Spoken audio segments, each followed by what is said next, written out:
Hello বন্ধুরা, আমি আজ পুডিং তৈরি করব বলে 1 কেজি দুধ জাল করে হাফ কেজি করে নিয়েছি। দুধটা অনেকটাই ঘন হয়ে এসেছে। এবার জাল বন্ধ করে ঠান্ডা করে নেব। আর এদিকে ক্যারামেলটাও রেডি করে নিয়েছি। যে পাত্রে পুডিংটা বসাবো সেটাতে ক্যারামেল করে নিয়েছি। এটা ঠান্ডা হতে থাক, ততক্ষণে আমি ডিম আর চিনি ভালো করে ফেটিয়ে নিই। এখানে 2টি বড় সাইজের ডিম, সাথে 4টি কোয়েলের ডিমও দিয়ে দিয়েছি। আর দিয়েছি হাফ কাপ চিনি। এখন ভালো করে এটাকে ফেটাতে হবে। যত ভালো ফেটানো হবে তত পুডিংটাও অনেক সুন্দর হবে। ব্যাস, এদিকে দেখেন আমার কিন্তু ক্যারামেলটা ঠান্ডা হয়ে পুরো সেট হয়ে গেছে।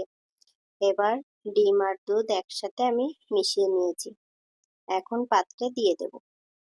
ক্যারামেলটা সুন্দর হওয়ার জন্য পুডিংটা দেখতেও অনেক সুন্দর হয়। এবার একটু কাঠি দিয়ে নেড়ে দিচ্ছি যাতে ভিতরে কোনো ফাঁপা ভাব না হয়। এই যে একটা পাত্রে পরিমাণ মতো জল দিয়ে ঢাকা দিয়ে দিয়েছি। এখন যাতে ভাপটা বের না হয় তার জন্য একটা লবঙ্গ দিয়ে মুখটা বন্ধ করে দিলাম। 40 মিনিট অপেক্ষা করার পর আমার পুডিং রেডি। এখন এটা নামিয়ে ঠান্ডা করব। প্রায় 1 ঘন্টা রাখার পর পুডিংটা বেশ ঠান্ডা হয়ে গিয়েছিল। তারপর আমি এটা ফ্রিজে রেখেছিলাম 2 ঘন্টা। 2 ঘন্টা পর এখন এটা মোল্ড আউট করব। দেখা যাক কেমন হয়। ওয়াও! অনেকটাই সুন্দর হয়েছে। অনেকদিন পর অবশ্য আজ পুডিং তৈরি করলাম। কিন্তু এটা আজ বানিয়েছি আমার বোনের জন্য। ও পুডিং খেতে খুব বেশি পছন্দ করে।